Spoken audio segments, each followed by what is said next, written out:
Vamos a compartir la palabra del Señor en esta tarde y vamos a prepararnos para recibir este mensaje. Hemos cantado, hemos adorado al Señor. Ahora es un momento especial donde queremos aprender de la palabra de Dios.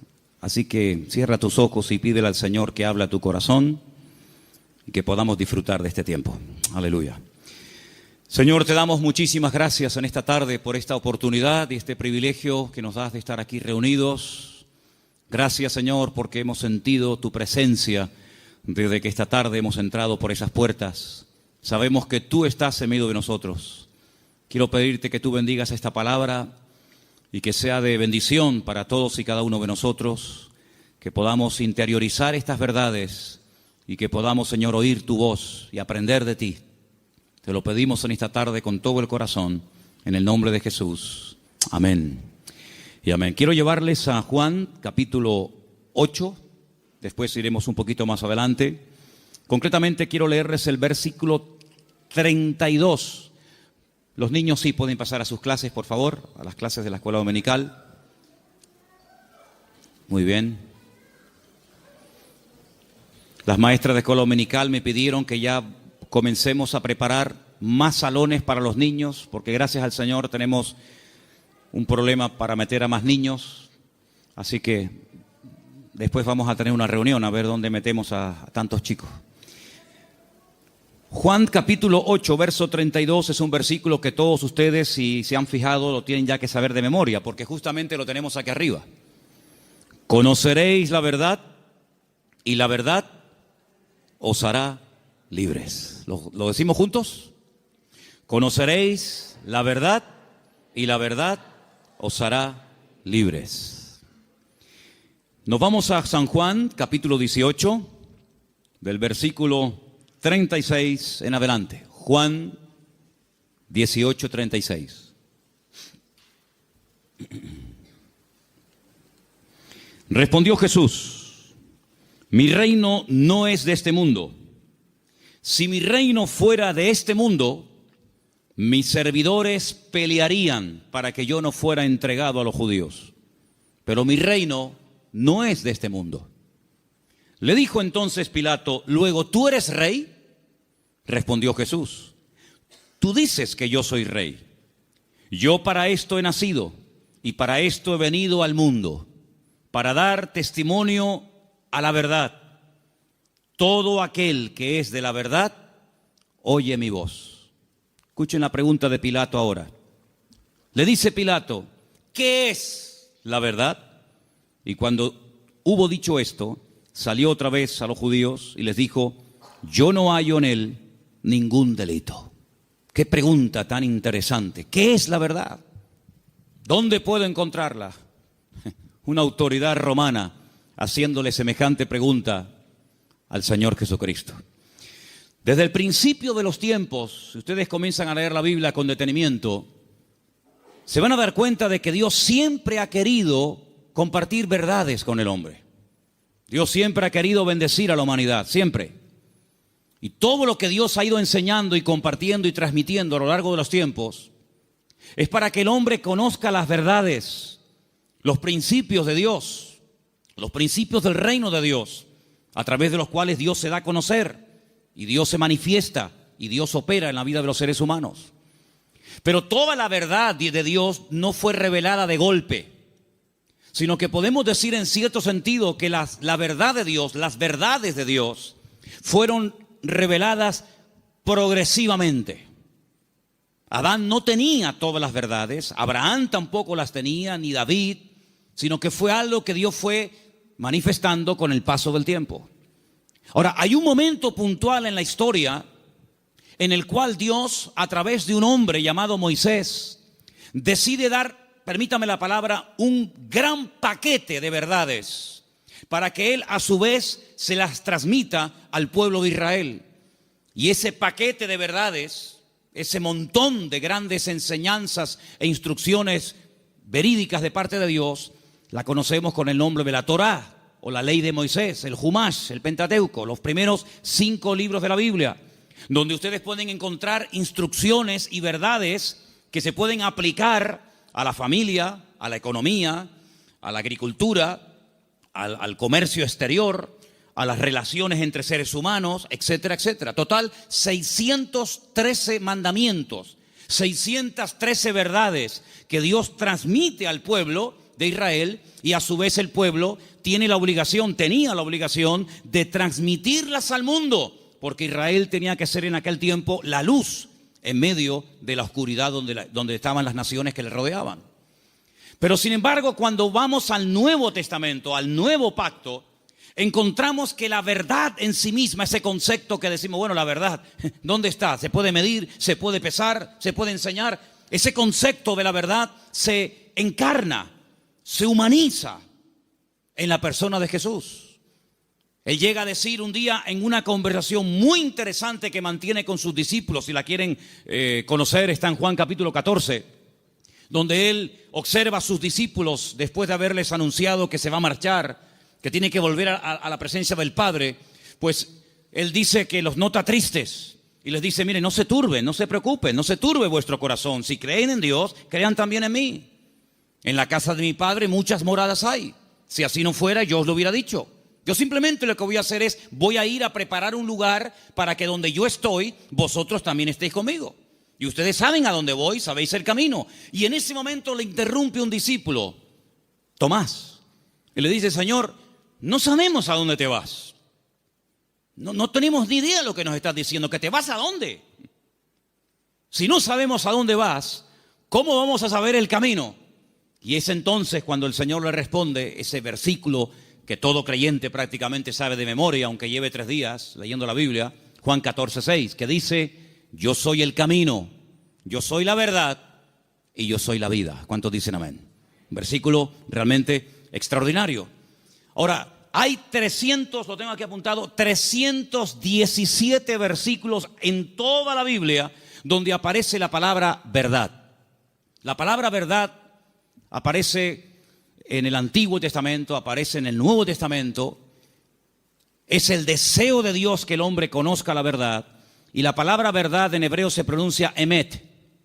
Y vamos a ponerla ahí para que ustedes vean cómo se escribe en hebreo la palabra, porque quiero explicarles rápidamente algo muy interesante acerca de esta palabra. La palabra emet se forma con esas 3 letras. La letra, tienen que leer de izquierda a derecha, ¿sí? La alef, la letra men y la letra tav. La letra alef es la primera del alfabeto hebreo. La letra tav es la última y la letra men es la del centro. Y digamos que se hace como una especie de trípode, ¿verdad? Con esas 3 letras se forma la palabra verdad, y de esa palabra salen múltiples combinaciones de todas palabras relacionadas, entroncadas con la palabra verdad, todas, por cierto, muy interesantes. Ahora, déjenme que les comparta algo acerca de la verdad. Cuando vamos a la palabra de Dios, encontramos que todo lo que uno hace en la vida tiene efectos a corto y a largo plazo. Si tú robas algo de alguien, puede ser que termines en la cárcel porque alguien te denuncia. Si tú golpeas a una persona, puede ser que te denuncie y tengas que presentarte delante de un juez. Si tú compras un coche, puede ser que te salga bueno o te salga malo. Es decir, todo efecto, todo lo que hacemos en la vida puede tener efectos positivos o negativos. Si analizamos fríamente a la luz de la palabra de Dios, ¿qué es lo que produce en el hombre? ¿Qué efectos positivos produce en el hombre la verdad? Es increíble. Lo primero que produce la verdad en la vida de la persona, como leemos aquí arriba, es libertad. Pero claro, uno tiene que decir o preguntarse, ¿libertad de qué? Cuando Jesús pronunció esta famosa frase, conoceréis la verdad y la verdad os hará libres, Él la pronunció en un contexto cultural y social completamente diferente al que tú y yo vivimos hoy en día. Porque aparentemente no existe esclavitud, pero en aquellos tiempos prácticamente el mundo entero, todo lo que era Europa, Asia y el norte de África, estaba dominado y controlado por un imperio terrible que era el Imperio Romano, donde la población romana, los que tenían la ciudadanía romana, era muy pequeña en relación con los que no tenían ciudadanía romana. Había millones y millones de seres humanos que estaban privados de libertad, es decir, eran esclavos. Claro, ya lo dije en una ocasión, no todos los esclavos tenían la misma posición, había esclavos que tenían una libertad que otros no tenían, pero igualmente eran esclavos.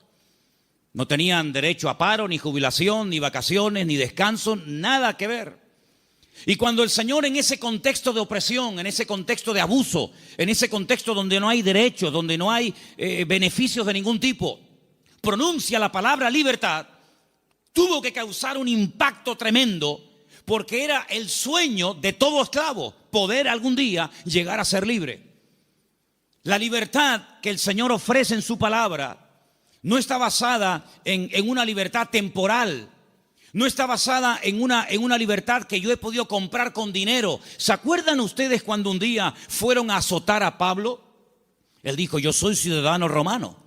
Los ciudadanos romanos tenían derecho a ser juzgados previamente antes de ser condenados. Así que ándate con ojo qué es lo que vas a hacer, porque yo soy ciudadano romano y tú me quieres dar una paliza con el látigo, sabes que no lo puedes hacer. Dice que tuvieron temor. Y el centurión, la persona que lo iba a castigar, le dice: yo con una gran suma de dinero obtuve la ciudadanía. ¿Y tú de dónde tienes la ciudadanía romana? Dice: yo la tengo desde la cuna, porque él fue ciudadano romano desde su nacimiento. Y es interesante notar cómo en la Biblia hubieron personas que se jugaron la vida y se escaparon de la opresión de sus amos porque querían ser libres. Y tenemos una carta en el Nuevo Testamento, que es la famosa carta de Pablo a Filemón, donde él intercede por la vida de un esclavo llamado Onésimo, cuyo nombre significa útil, pero que fue un inútil durante un tiempo y le robó y le defraudó. Y Pablo intercede delante de su amo para que no lo mate. Y le dice: mira, recuerda que tú me debes algunos favores y estoy convencido que por la madurez que creo que tienes, tú vas a hacer mucho más de lo que te estoy pidiendo. Y si algo te ha robado o si en algo te ha defraudado, ponlo a mi cuenta, dice el apóstol Pablo. Y en cierto sentido es como una metáfora, aunque fue un hecho real, es como una metáfora de lo que ha ocurrido en nuestra vida.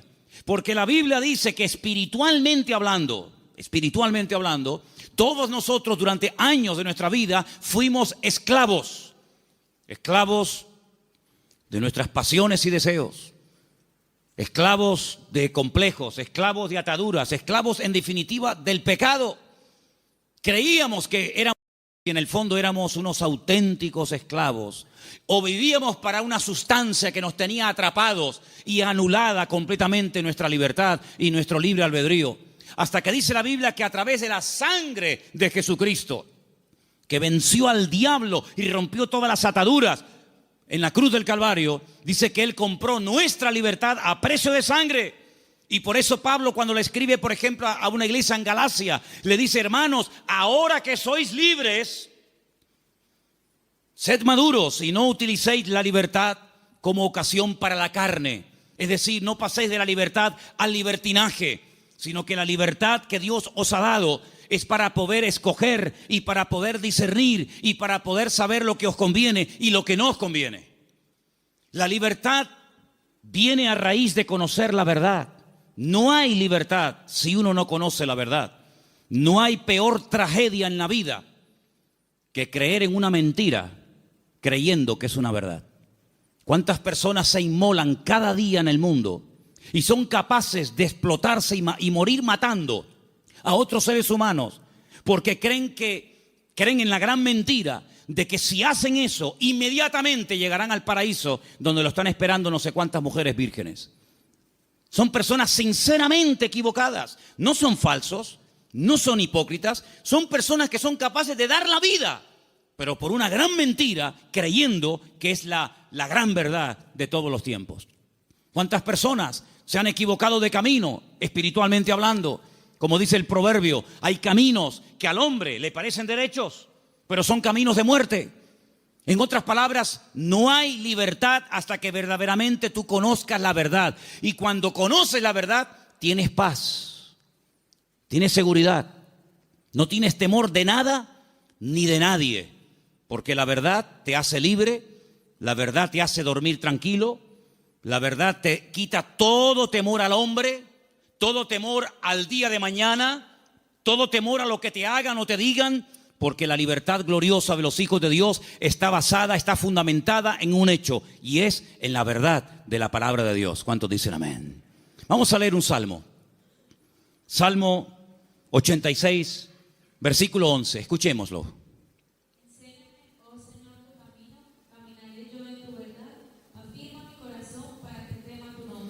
El salmista le pide al Señor: enséñame, muéstrame el camino, para que yo pueda andar en ese camino, que dicho sea de paso, es un camino basado en la verdad.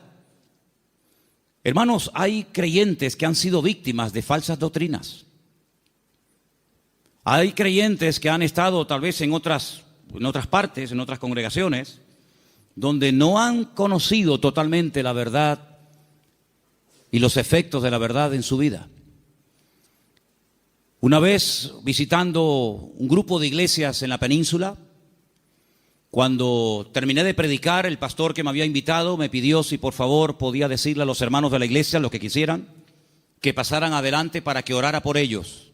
Yo le dije: bueno, si usted quiere que yo haga eso, está bien, que pasen adelante los que quieran, que en esta noche oremos por ellos.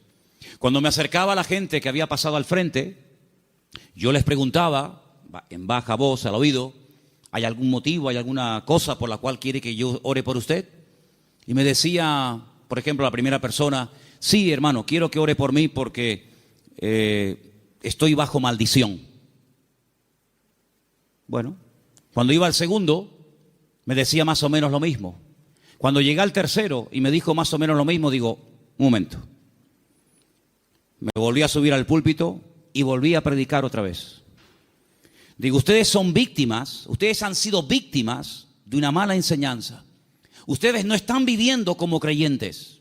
La Biblia dice: si alguno dice que cree en Él, debe andar, debe comportarse, debe vivir como Él anduvo. En otras palabras, ustedes tienen el nombre de creyentes, de hijos de Dios, pero están viviendo como esclavos. Y el Señor Jesucristo vino a este mundo para deshacer las obras del diablo.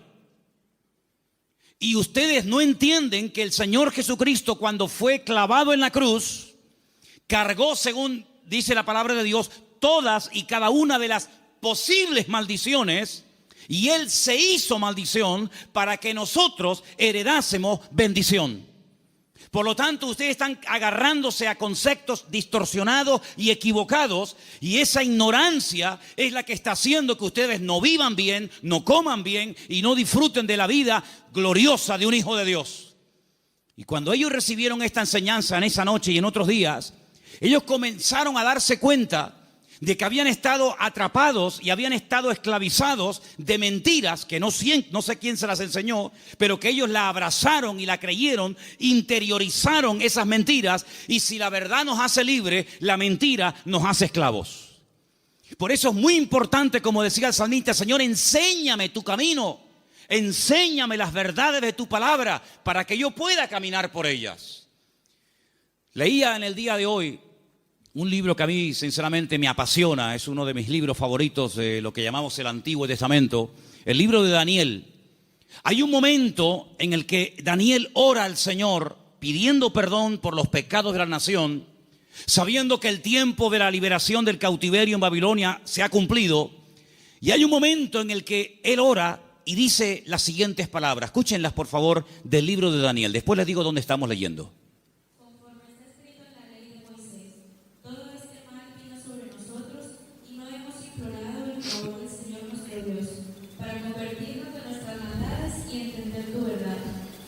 Daniel le dice al pueblo: la razón por la que nuestro templo fue destruido, la razón por la que miles de personas perdieron la vida y la ciudad está totalmente convertida en un montón de escombros, es porque no creímos, ni practicamos, ni vivimos según las verdades de Dios. De todos los profetas que había en aquel momento en Jerusalén profetizando, solamente había uno que decía la verdad. Todos los demás le decían a la gente lo que la gente quería oír. Había momentos en los que los profetas llegaban y decían: no tengan ningún temor, la ciudad de Jerusalén es indestructible, es la ciudad del gran rey, donde Él ha depositado y puesto su gloria y su presencia. Por lo tanto, ¿qué nación va a ser capaz de venir a Jerusalén y destruirla y quemar la casa de Dios? Olvídense de eso. Lo que Jeremías os predica es falso, es mentira. La ciudad de Jerusalén nunca va a ser tomada ni destruida por el rey Nabucodonosor. Sin embargo, el profeta Jeremías le decía, la ciudad de Jerusalén sería indestructible y el templo sería inviolable siempre y cuando viviéramos en santidad y viviéramos en orden. Pero no lo estamos haciendo. La ciudad se ha llenado de idolatría. El pueblo se ha corrompido. Hay inmoralidad, hay desorden. Es un caos, es un desorden espiritualmente hablando. Y eso es lo que le está permitiendo al enemigo tomar posesión de nuestra tierra. No crean ustedes, durante 40 años estuvo Jeremías predicando esto. Lo metieron en la cárcel, lo torturaron, quisieron matarlo en varias ocasiones. Incluso él llegó un momento en el que dijo, no voy a predicar más, no voy a hablar más, no sirve de nada. Diga lo que diga, no hacen caso. Pero sin embargo el Señor siempre decía, Jeremías, habla y no calles, habla y no calles. Que nunca diga el pueblo que no hubo voz de Dios en medio de Jerusalén. Él les decía, arrepiéntanse, conviértanse al Señor, corrijan sus malos caminos, vuelvan a la senda antigua. Y si no lo quieren hacer, hermanos, les daba el plan B, ríndanse al enemigo. Claro, decirles que se rindieran al enemigo, pero este hombre es un traidor. Este hombre lo que se ha pasado es al enemigo y lo que quiere es que le abramos las puertas de la ciudad al enemigo. Pero Jeremías le decía, es que hay dos opciones, queridos. O se arrepienten y piden perdón al Señor y Dios cambia la ciudad, pero como no lo vais a hacer, la ciudad va a ser tomada. Entonces, antes de perder la vida y pelear por una batalla que ya está perdida de antemano, ríndanse, acepten la evidencia y el Señor les perdonará la vida. Hermanos, ni una cosa ni otra. La ciudad fue destruida, todos lo sabéis. El templo fue quemado, los tesoros del templo fueron llevados a Babilonia. Miles de personas fueron deportadas, entre ellos, uno de ellos era Daniel. Y cuando pasan los años, él le dice al pueblo, hermanos, ¿no os dais cuenta que por no haber creído y practicado la verdad, nos ha pasado lo que nos ha pasado? Hermanos queridos, creer en mentiras, interiorizar mentiras, practicar mentiras, tiene consecuencias a corto y a largo plazo, todas y cada una de ellas destructivas. Si tú crees que eres un inútil, tú vas a vivir creyéndote que tú eres un inútil. ¿Quién te lo dijo? ¿Tu marido? ¿Papá? ¿El profesor? Y tú te has creído esa gran mentira, porque Dios no ha creado seres inútiles. Dios ha creado al hombre a su imagen y semejanza. Es el hombre el que se deteriora, el que se autodestruye a sí mismo. Pero Dios creó al hombre como la corona de la creación. Dios delegó en el hombre responsabilidades que no delegó en animales. Y Dios creó el mundo para el hombre, no el hombre para el mundo. Pero lamentablemente el hombre prefiere creer en mentiras en vez de creer en verdades. Y por eso muchas veces es un auténtico esclavo de su ignorancia, de sus errores y de sus mentiras. Pero la libertad gloriosa de los hijos de Dios viene única y exclusivamente cuando experimentamos la verdad en nuestras vidas. He preparado una pequeña selección de versículos. Vamos a leerlos, por favor. Algunos de ellos están en Proverbios. El anterior les dije que estaba en Daniel 9:13. Pero quiero que leamos esta pequeña selección de versículos donde vais a notar que en cada uno de ellos aparece la palabra verdad. Prestemos atención. Proverbios 3, versículo 3. Aparten de ti la misericordia y la verdad. Átalas a tu cuello, escríbelas en la tabla de tu corazón. David le daba tanta importancia a la verdad en la vida de su hijo Salomón que le dijo, nunca te apartes de la verdad. Si tienes que amarrarla de una forma metafórica en tu cuello, hazlo. Pero que la verdad sea el fundamento de tu vida, de tu existencia. Proverbios 16:6. Con misericordia y verdad se corrige el pecado, y con el temor de Dios los hombres se apartan del mal. Con misericordia y con verdad. No solamente con misericordia, sino también hay que decir, mira, esto te ha pasado por esto, por esto, por esto. Y como yo les dije al principio, prefiero que la gente se ofenda y se sienta aludida por oír verdades que endulzarles los oídos con adulaciones y con mentiras que al fin y al cabo lo que te van a perjudicar sin lugar a dudas. Por lo tanto, si hay algo en nuestra vida que tiene que ser corregido, no va a ser corregido con adulaciones. Ah, no pasa nada, no te preocupes. No, es que le acabo de pegar una paliza a mi mujer. Ah, no pasa nada, seguramente se lo merecía. ¿Cómo? ¿Tú qué dices? No, es que acabo de robar en la tienda. Bueno, seguramente no tenías para comer y claro, lógicamente tenías que robar. No, no. Las iglesias, por lo menos esta, no se abrió en su día para decirle a la gente lo que en el fondo le gustaría oír. Esta iglesia se abrió y se mantendrá abierta hasta que Dios quiera para predicar verdades, aunque duelan, aunque sean contrarias a lo que dice el mundo. Pero la verdad te hará libre, y lo que queremos es que la gente que venga aquí sean libres de sus ataduras, de sus complejos y de cualquier otra historia que les esté haciendo daño. Por lo tanto, la verdad es la que va a corregir nuestra vida. Ahora, si tú buscas la verdad, dijo Séneca, corres el riesgo de encontrarla. Si buscas la verdad, puede ser que la encuentres y tendrás que hacer un ajuste entre tu creencia, entre tu doctrina, tu opinión personal y la verdad revelada de Dios. ¿Estás dispuesto a adaptarte a la verdad de Dios? Sigamos. Proverbios 28:20. El hombre de verdad tendrá muchas bendiciones, mas el que se apresura a enriquecerse no será sin culpa. Ese versículo es buenísimo.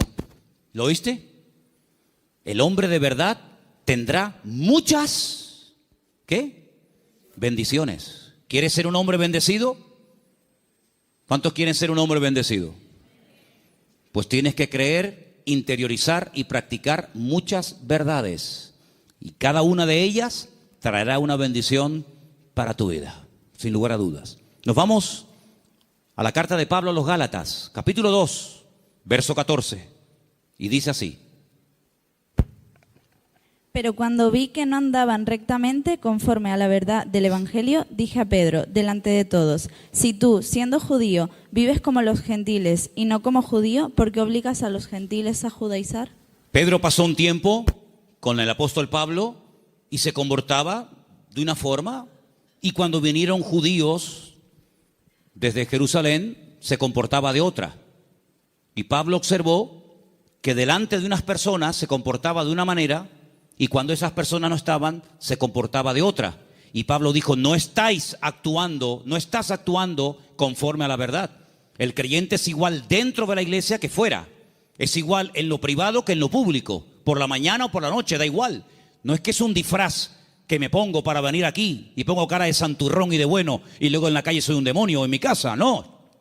Pablo dijo, no andáis rectamente conforme a la verdad. Y lo corrigió, porque acabamos de leer que el pecado, lo deficiente, lo incorrecto, ¿cómo se corrige? Con misericordia, pero también con verdad. Seguimos en Gálatas, capítulo 3, verso 1, y dice: Oh Gálatas insensatos, ¿quién os fascinó para no obedecer a la verdad? A vosotros ante cuyos ojos Jesucristo fue ya presentado claramente entre vosotros como crucificado. Hay un momento en el que entran en la congregación personas que comienzan a enseñar cosas diferentes a las que aprendieron a través del apóstol Pablo, fundador de la iglesia. Le llega la noticia al apóstol Pablo y les escribe una carta y les dice, pero ¿por qué no estáis obedeciendo a la verdad?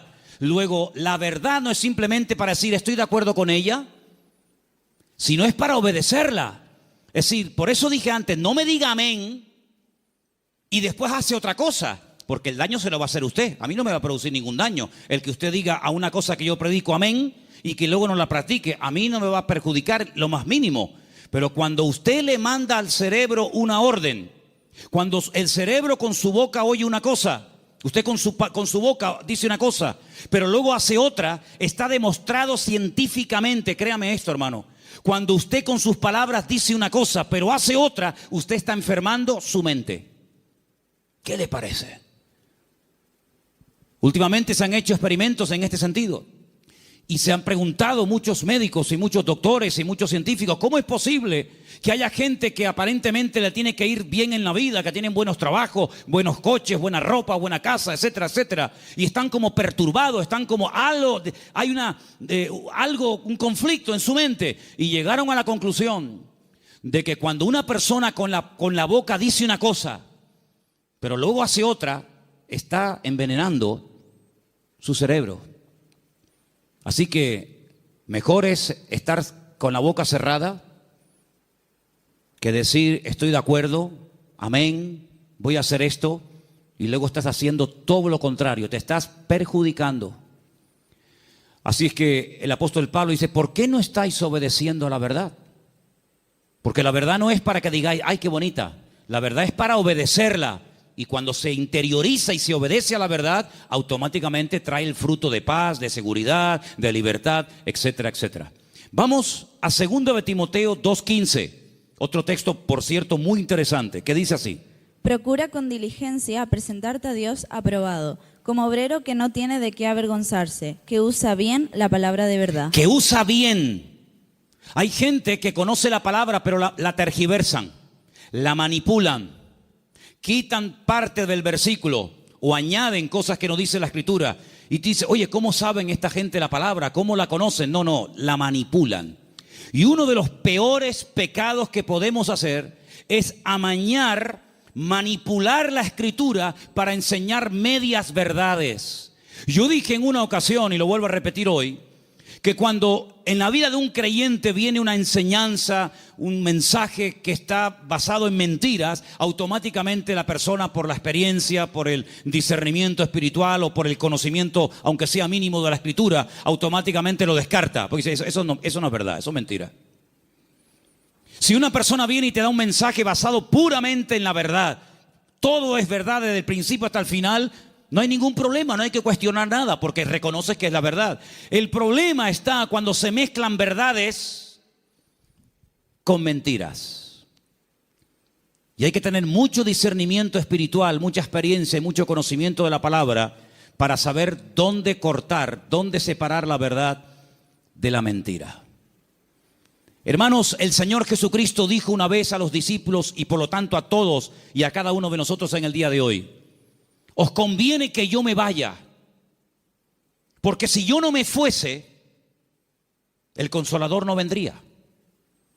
Pero si yo me voy, yo le rogaré a mi Padre para que os envíe el Consolador para que esté con vosotros para siempre.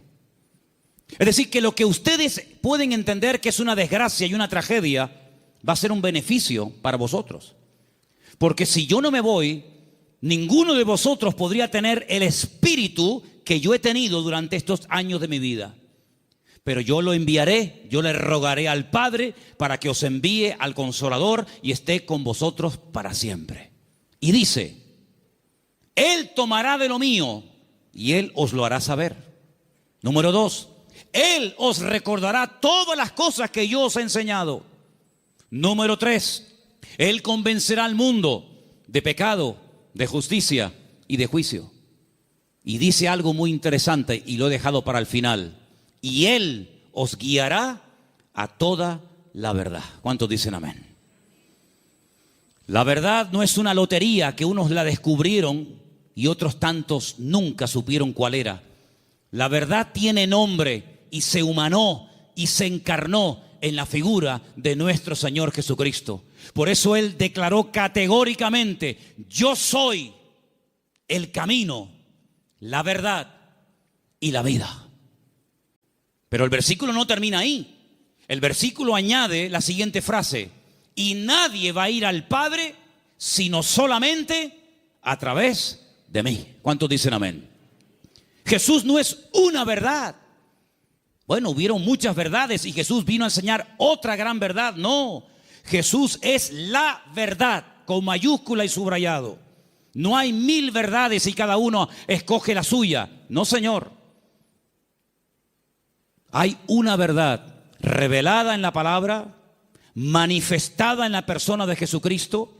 Y si prestaron ustedes atención a la lectura que esta tarde se leía, hay un momento en el que en el discurso de Pablo, que se leyó esta tarde en el Areópago en Grecia, él dijo, hay un momento en el que Dios pasó por alto la ignorancia de las naciones. Pero Dios ha establecido que a través de su Hijo, el que a Él ha escogido, algún día, cuando Él lo tenga determinado, juzgará a todas las naciones de la tierra, y por aquel varón que Él levantó y constituyó, juzgará a todas las naciones de la tierra. Es decir, hay un momento en el que pudimos ser ignorantes, pero ya no somos ignorantes, ni queremos seguir siendo ignorantes. Amén, hermanos. Ahora queremos aprender las verdades. Y puede ser que cuando descubramos ciertas y determinadas verdades, nos demos cuenta, como a mí me pasó, que los hombres me engañaron. Porque los hombres me enseñaron cosas que no eran verdades, pero me las enseñaron como si fueran verdades. Y yo las creí. Y por eso no podía vivir una vida de libertad, de paz, de victoria, de bendición. Porque la mentira, la ignorancia, no es la respuesta. La respuesta y lo que Dios quiere para la vida de todos y cada uno de nosotros es que conozcamos la verdad. Y la verdad se puede conocer y experimentar y vivir, y es la persona de Jesucristo. ¿Cuántos dicen amén? Quiero que leamos un versículo más. Isaías 26:2. Porque ahí la palabra verdad, emet, aparece en plural. Y me llamó mucho la atención. Y quiero que escuchen este texto, por favor. Isaías 26:2. Abrid las puertas y entrará la gente justa, guardadora de verdades. Guardadora de verdades. Isaías 26:2. Emet es verdad. Emunim es verdades. Hay una gran verdad que Dios reveló a través de Jesús. Y es que el hombre es pecador. Por más que intente, no puede tener comunión con un Dios santo. Pero Dios envió a su Hijo unigénito al mundo para que todo aquel que crea en Él no se pierda, mas tenga vida eterna. Esa es la gran verdad. Que hay un Salvador, que se puede restaurar la relación del hombre con Dios, que el hombre puede salvarse de la condenación, que el hombre puede volver a tener comunión con su Creador y su Diseñador. Esa es la gran verdad. Pero luego, en torno a esa gran verdad giran muchas verdades. Y en los próximos domingos voy a compartir con vosotros varias de esas verdades en plural. Hoy quiero terminar este mensaje acerca de la verdad con 3 verdades. La primera, la que hemos mencionado recién, Juan 14:6. Yo soy el camino, la verdad y la vida. Nadie viene al Padre sino solamente a través de mí. Eso quiere decir que la ignorancia nos salva, que la religión no es lo que Dios ha provisto para la raza humana para que pueda volver a conectarse con Dios, sino que hay un camino y hay la verdad revelada y hay una vida que se manifiesta a través del Señor Jesucristo. Eso es una gran verdad. La segunda verdad que quiero compartir con vosotros, podría darte más de 150 versículos, pero solamente para los que toman nota les doy Mateo 23:19, donde dice que Él volverá otra vez a este mundo. ¿Cuántos dicen amén? Algunos dirán, ¿Jesucristo volverá otra vez aquí? ¿Sí? ¿No lo sabías? No, yo tenía pensado que Jesucristo ya nació y murió y bueno, dicen que resucitó y ascendió a la gloria, a la diestra de Dios Padre, pero no había oído que volverá. Bueno, pues si no lo has oído no es problema mío. Pero la Biblia dice en más de 150 ocasiones que Él volverá. Y en esta ocasión no pasará desapercibida su venida, como pasó en la primera venida, que había nacido en un pequeño pueblo de Judea, en el sur de Israel, llamado Betlehem, la casa del pan o Belén. Y en ese pueblo hay una montaña que se puede visitar hoy en día, donde había uno, porque tenía muchos, uno de los muchos palacios del rey Herodes, y el rey Herodes ni siquiera se había dado cuenta de que esa noche había nacido el Mesías al lado de su casa. Y de repente vienen unos señores de lejanas tierras haciendo una pregunta muy interesante. ¿Dónde está el rey de los judíos? Porque su estrella hemos visto en el oriente y venimos a adorarle. Y le están hablando a un rey, pero que realmente es un títere. No es el verdadero rey, no es de la línea genealógica de la casa de David, de la tribu de Judá. Es un rey que han puesto los romanos. Es un muñeco de quita y pon. Y por eso ellos se atreven a preguntarle al rey, entre comillas, de los judíos, ¿dónde está el rey de los judíos? Porque venimos a adorarle. Y ustedes ven que esos hombres, me da igual si eran 3, 20 o 40, no se postraron ante Herodes y lo adoraron y le abrieron sus tesoros, porque ellos sabían que ese no era. Y Herodes no lo sabía. Y tiene que mandar a llamar a los escribas y fariseos, los que estudiaban la escritura y hacían las copias de la escritura, para preguntarle, oye, ¿qué dice la Biblia acerca del Mesías? ¿Dónde tiene que nacer? Ya en aquel tiempo ya se había escrito dónde había que nacer. Si se lo hubieran preguntado no sé, por ejemplo, a Abraham o a cualquier otro personaje, no te hubiera dado respuesta. Pero en aquel momento ya estaba escrito en el libro del profeta Miqueas que Jesús, que el Mesías, Yeshua, tenía que nacer en Belén de Judea. Eso es una gran verdad. Pero una gran verdad también es que Él mismo dijo, me voy, pero volveré otra vez. Y la Biblia dice que tenemos que estar velando y orando porque no sabemos ni el día ni la hora, pero que volverá, volverá. Y cuando vuelva, todo ojo le verá, toda rodilla se doblará y todo el mundo se pondrá de rodillas y confesará que Él es el Señor para gloria de Dios Padre. Y no será algo que dice, bueno, ¿habrá venido? ¿No habrá venido? ¿Dónde está? Hermanos, será algo que va a tener un impacto a nivel mundial. Probablemente para algunos esto les suene a chino, esto les suene a algo como ciencia ficción, pero esto no es un cuento ni un mito, esto es palabra de Dios. Jesucristo viene y viene muy pronto. ¿Cuántos dicen amén? Y esa es una de las grandes verdades que no tenemos que olvidar. Y hermanos, estamos más cerca que nunca de la venida del Señor. Y hay cientos de señales y cientos de información, de datos que nos indican cuánto tiempo falta para venir. Y uno que se menciona muy poco, prácticamente nadie lo menciona, pero yo quiero mencionarlo esta tarde, es que dice el Señor que antes de que Él venga, vendría un tiempo de prueba a todas las naciones de la tierra. Pero también dice la promesa, pero si ustedes guardan mi palabra y no niegan mi nombre, yo les guardaré de la hora de prueba que ha de venir sobre todos los habitantes de la tierra. Y estamos viendo naciones tremendamente ricas que están en la más absoluta miseria. Y estamos viendo naciones que dicen, ¿cómo es posible que esto pueda ocurrir en tal lugar y en este momento? Hermanos, la hora de la prueba ha venido y ha comenzado. No habrá ni una sola nación de la tierra que no vaya a ser sacudida antes del retorno de nuestro Señor Jesucristo. Algunos miran a Estados Unidos como si fuera el paraíso terrenal. Antes de ayer me llamó un hermano de Estados Unidos, el hermano Adán. ¿Está ahora ahí?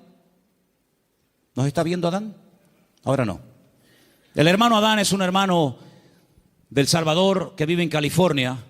Y de vez en cuando me llama y hablamos y me dice, si por casualidad gana el señor Trump en Estados Unidos, él ha dicho que no solamente tiene intención de echar a patadas a todos los latinos de Estados Unidos, sino a los hijos nacidos en territorio americano de padres latinos.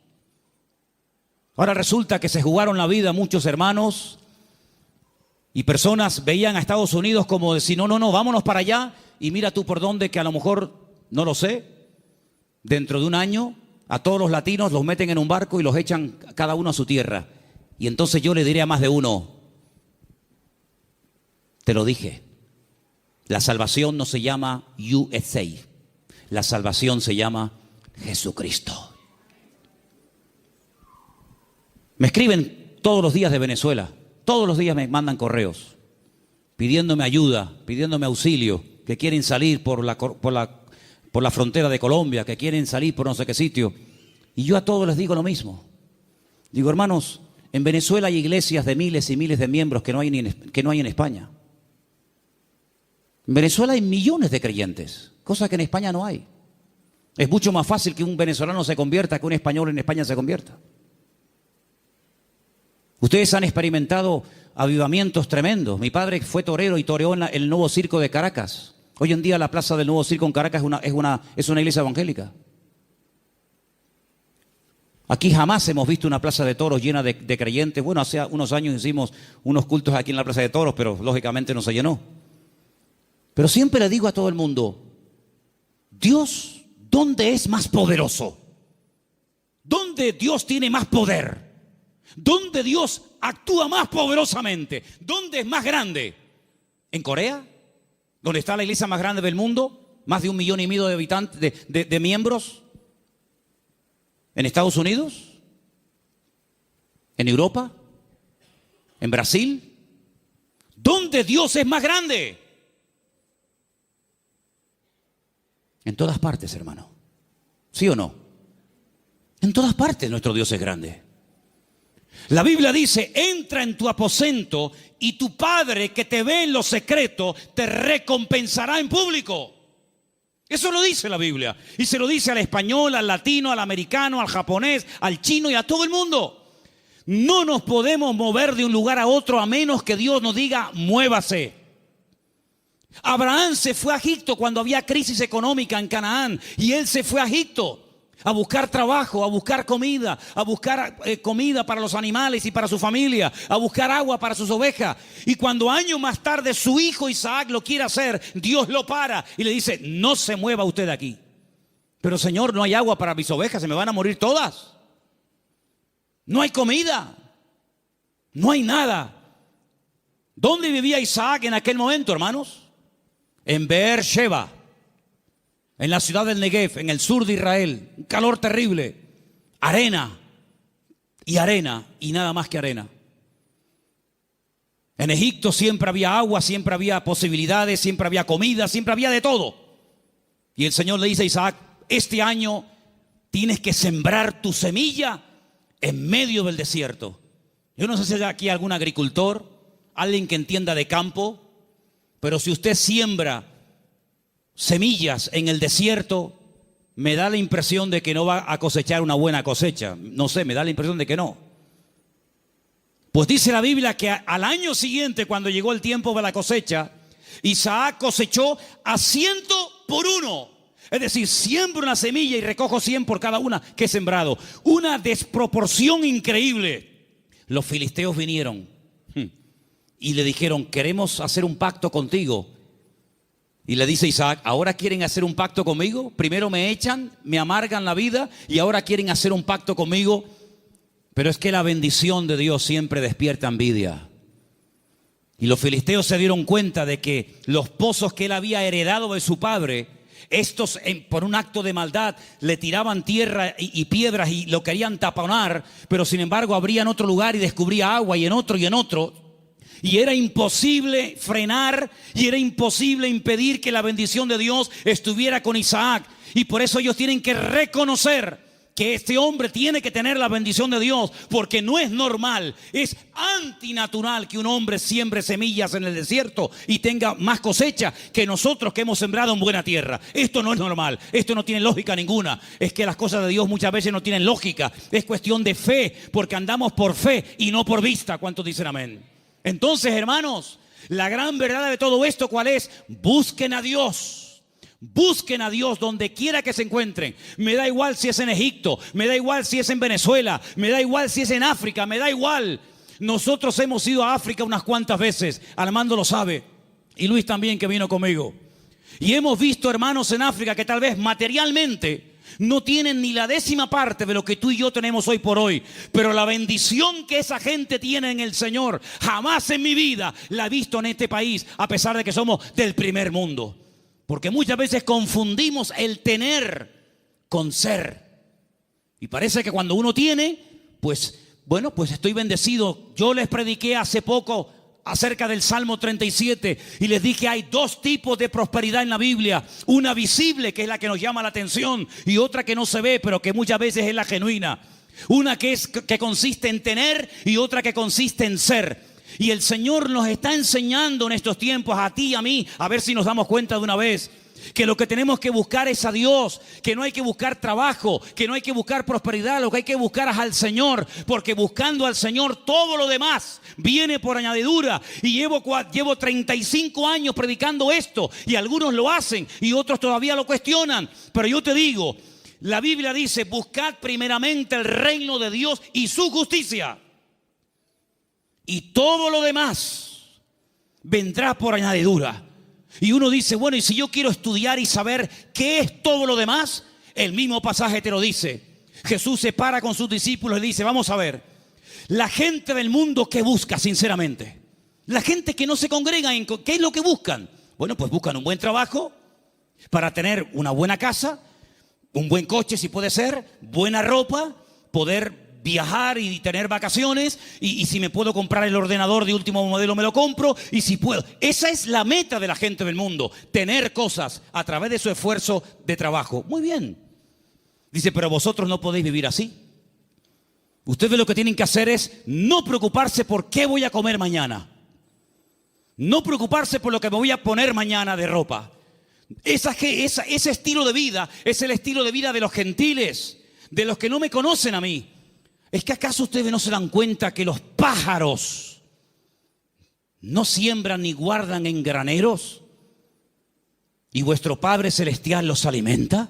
¿No os habéis dado cuenta de eso? Todo lo que Dios pone a nuestro alrededor es una enseñanza objetiva. Si no lo ves a Dios en el amanecer, lo ves en el atardecer. Si no en la luna llena o en la luna menguante. O lo ves en el canto del pájaro, en la ola. O en todas partes puedes ver a Dios si lo quieres ver. Si no lo quieres ver, no lo vas a ver a medio centímetro de tu cuerpo. Por lo tanto, el Señor dice, mire, los árboles, los pájaros no siembran ni ciegan y Dios los alimenta. ¿Cuánto más a vosotros, hombres de poca fe? ¿Qué reprimenda les está echando el Señor? ¿Qué te crees, que por trabajar más vas a ganar más? Tú vas a ganar lo que Dios quiere que ganes. Ni un centavo más, ni un centavo menos. Ya es tiempo de dejarle a Dios que organice nuestro tiempo, que organice nuestro presente, que organice nuestro futuro. Es tiempo de que te comportes como un cristiano. Y un cristiano depende del Señor absolutamente para todo. Desde el aire que respira, desde el agua que toma, de la comida que come, absolutamente para todo. Para que Dios sea glorificado en cada una de las cosas. Esa es la vida que Cristo nos enseña. Y por eso muchas veces me han preguntado, Manolo, ¿por qué en la Biblia se veía tantos milagros con los cristianos? Y hoy en día apenas se ven milagros. Digo, claro, es lógico, hermano. ¿Cómo eran los cristianos del siglo I? Abnegados. Lo primero era la obra de Dios. Dice el libro de los Hechos. Yo no lo he escrito, por eso tengo toda la libertad del mundo para decir esto. Porque si yo lo hubiera escrito, parece que como que estoy defendiendo mis argumentos. Y yo estoy aquí arriba esta tarde defendiendo los argumentos de la palabra de Dios, no los míos. Y dice la Biblia que en la iglesia primitiva no había necesitados. No había hermanos con necesidad económica, ni uno. ¿Y qué hacían? ¿Qué hacían? ¿Cómo se lo montaba esa gente? Dice que los que tenían propiedades las vendían. Lo ponían el precio de lo vendido a los pies de los apóstoles. Y se repartía a todos según la necesidad que hubiera. Yo nunca he visto eso. Yo jamás en mi vida he visto eso. Que la gente se desprenda de su patrimonio para ayudar a hermanos que no tienen para comer o para pagar la luz. Yo nunca en mi vida he visto eso. Por eso en la iglesia primitiva se veían cosas que hoy en día no se ven. Dios no ha cambiado.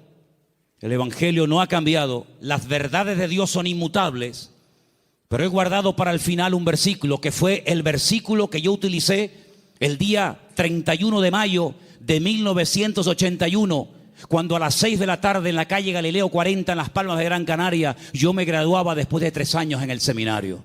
Este fue el texto que yo usé esa tarde cuando yo predicaba y se encuentra en Números 23, 19. Quiero que me lo pongas ahí, para que lo leamos todos juntos.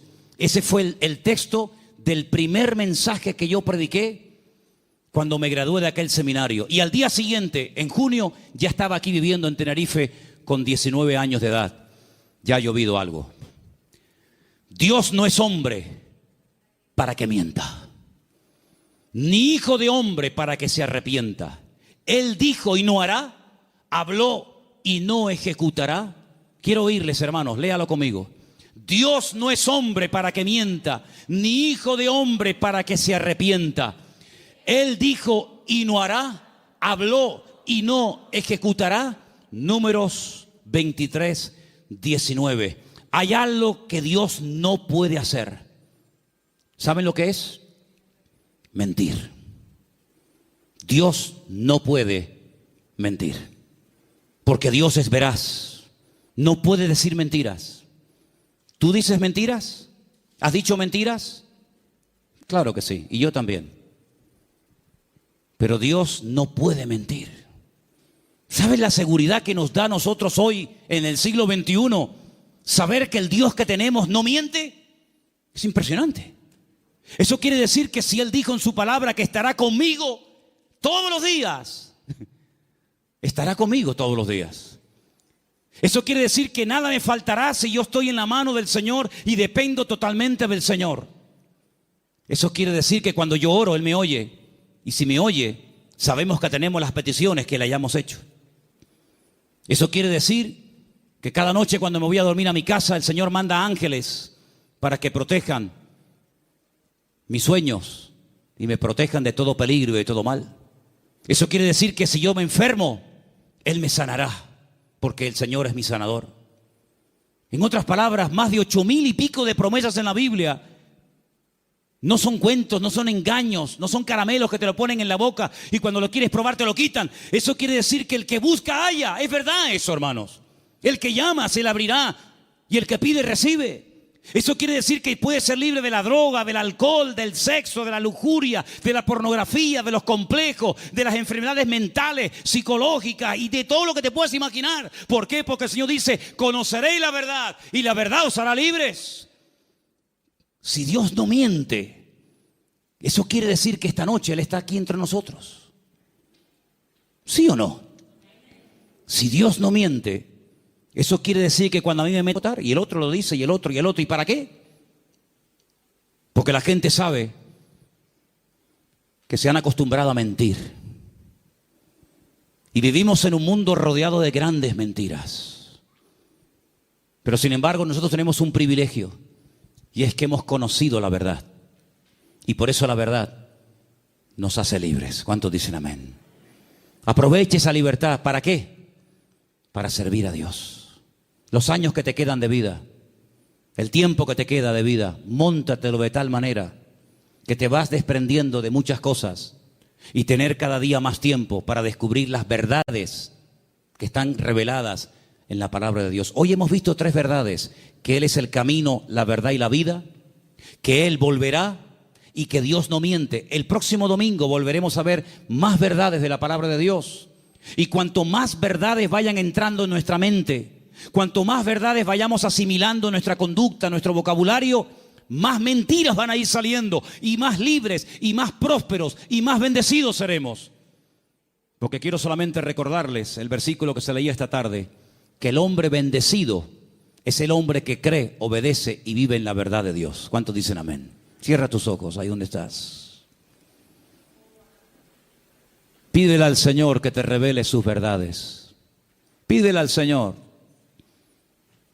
muéstrame tus verdades, Señor. Muéstrame las grandes verdades de tu palabra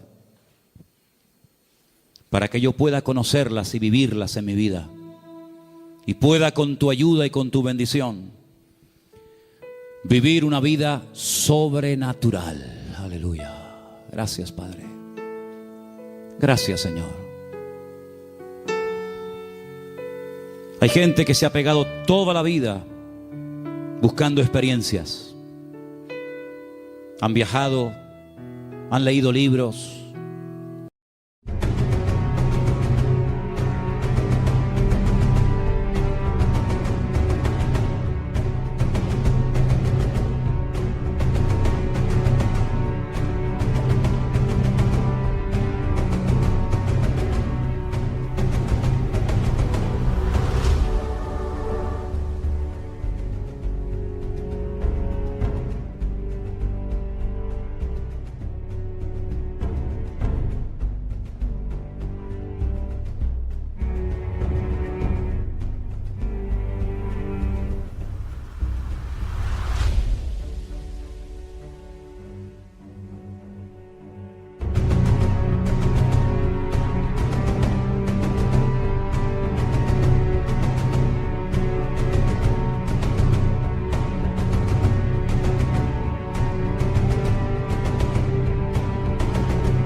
Han estado en diferentes grupos y lugares buscando y buscando.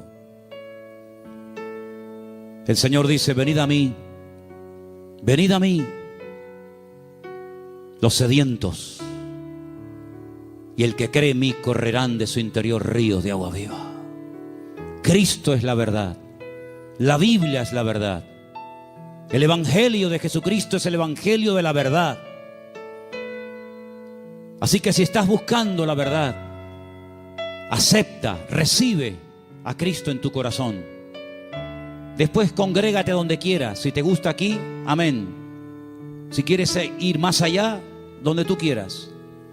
Solamente te pido que si en esta tarde hay alguien entre nosotros buscando la verdad se llama Jesús. La verdad tiene nombre y es el Señor, el Maestro, el Rey de Reyes y el Señor de los Señores. Él es la verdad. Fuera del Señor no me interesa saber nada. Señor, en esta noche te damos gracias porque la verdad se puede conocer, la verdad se puede experimentar y la libertad viene como resultado de haber conocido la verdad de Cristo Jesús. Señor, yo te pido que en nuestra vida solamente haya verdades. La verdad deshace, la verdad pudre el yugo de la mentira, de la esclavitud, de la ignorancia. Y te pedimos en esta noche, Señor, que tú como Rey de Reyes y Señor de los Señores, me muestres cada día las verdades de tu bendita palabra. Ayúdanos, Señor, a caminar en verdad. Ayúdanos, Señor, a desprendernos de mentiras, de tradiciones, de costumbres, de ideas y de opiniones que no tienen nada que ver con la verdad de Dios. Estamos dispuestos a ser tratados. Estamos dispuestos, como decía el salmista, enséñame tu verdad para practicarla y vivirla.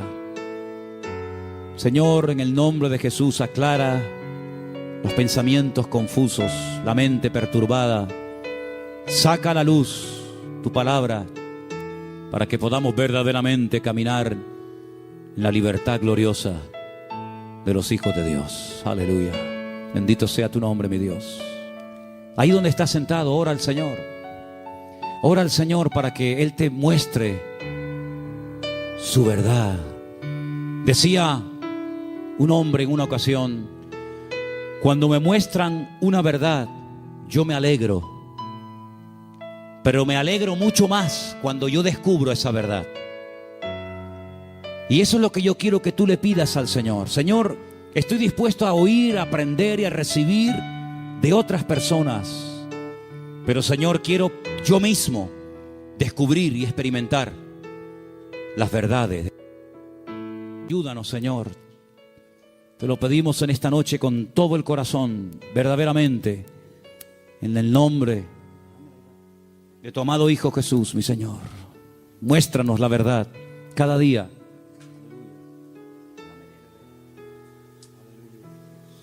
Te adoramos en esta tarde, Señor. Quiero que ores por la persona que está a tu lado. Si es conocido, tu marido, tu esposa, un hermano, no sé. Tómalo por la mano. Quiero que hagas una oración por él. Bendícelo. Hola. Abrir la guitarra del canal de Manolo. El canal de Manolo y ponerle efecto.